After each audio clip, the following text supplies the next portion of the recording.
Kasi maliwanag po yung sinasabi naming batas. Wala po tayong personalan dito. I hope that these 5 officers, gusto ko rin naman sila na mailagay natin sa tamang ayos ng kanilang confirmation. But there is a hurdle here.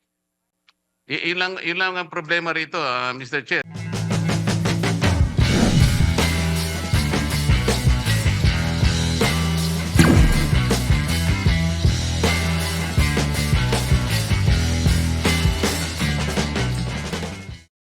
Senator Ping Lacson is recognized. Yes, Mr. Chairman.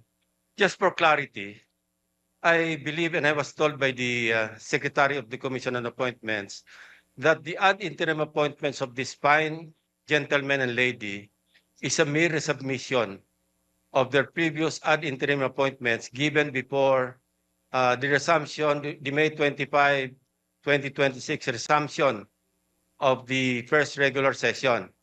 And since this is a special session, it is a continuation of the first regular session. Therefore, hindi pa po sila pasok do sa one-year ban. Kasi hindi naman po nila kasalanan na nagkagulo-gulo kami dito sa Senado at hindi na-take up yung kanilang confirmation. So with that manifestation, Mr. Chairman, I move that we recommend to the plenary the confirmation of the aforestated or aforementioned gentleman and lady in plenary. I so move, Mr. Chairman. There's, yes, Honorable Rizon Taveros. Second the motion, Mr. Chair. Any objection to the motion duly seconded? Mr. Chair, Yes, Honorable Albano is recognized. Mr. Chair, Your Honors, on the part of the minority, we place on record our full support for the confirmation of the 5 generals and flag officers of the Armed Forces of the Philippines, whose appointments are now under consideration. These officers have rendered long and distinguished service to the nation. As such, the minority supports the favorable confirmation of their appointments and commends their dedication and sacrifices in their service to the Filipino people. Mr. Chair, as the acting minority floor leader, on behalf of the minority and the Filipino people, we interpose no objection to their confirmation. Thank you, Mr. Chair. Mr. Chair, I did not get proper explanation on the concern that I raised before this committee. I don't think we are in a position to violate an existing law. What I heard is an assumption that was passed on to the secretary of this commission. Somebody presumed that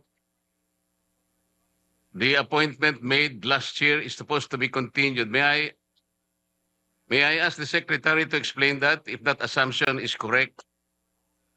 And if that assumption is enough to override the clear provision of the law? Honorable Lacson. Again, I'd like to clarify, hindi po last year. Before May 25, 2026, yung nag-resume tayo ng first regular session. Kasi nag-break tayo. Bago tayo mag-resume, they were given ad interim appointments by the President. So yun po yung ina-apply natin because a special session that we are having today is a continuation of the first regular session, Mr. Chairman. So yung birthday nila fell after. Kailan ang birthday mo, General? May 14. So yung ad interim appointments were given before May 14, I suppose. So you confirm that. So hindi ka covered ng one-year ban. That's the clarification that I manifested earlier, Mr. Chairman. How about the others? Covered sila ng hindi sila covered ng one-year ban when they were given their ad interim appointments before May 25, di ba? Kasi kung after May 25 resumption, nomination, at saka hindi na kayo mag-apply. But since you were given your ad interim appointments, since Congress was in recess at that time, having resumed on May 25, hindi po kayo mako-cover ng one-year ban. That's my point. So I hope I satisfy the query posited by the Honorable Marcoleta. Thank you, Mr. Chairman.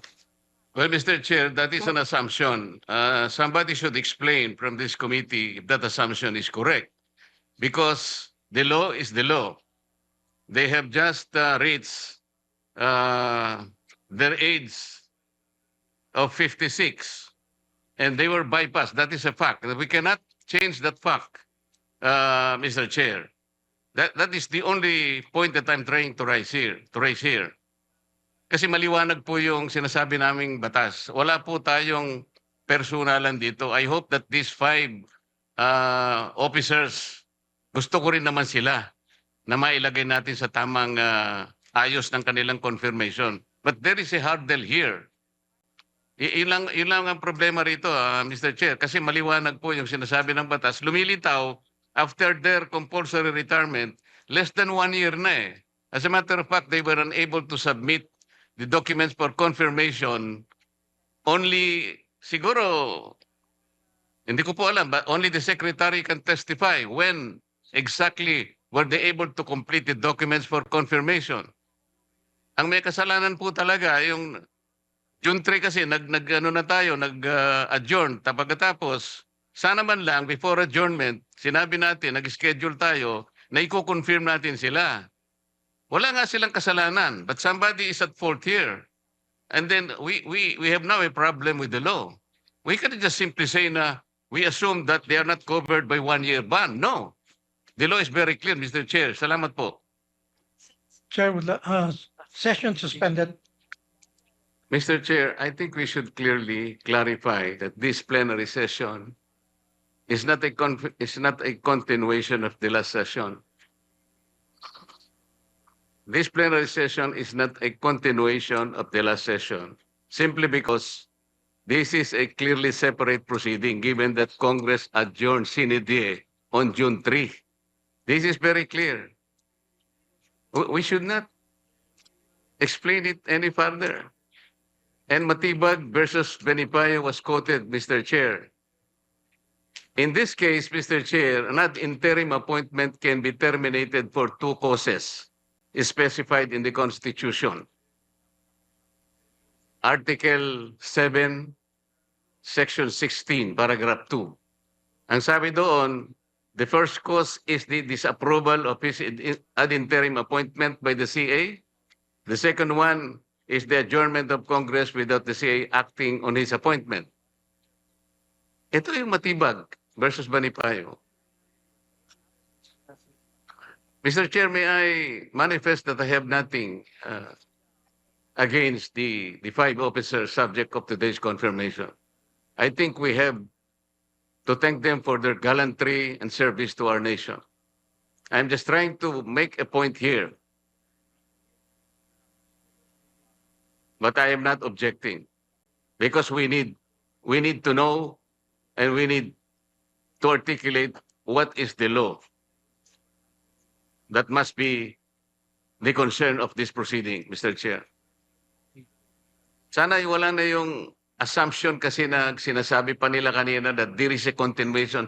This is not. Alam natin lahat yun eh. Because we are misleading our members for doing that, Mr. Chair.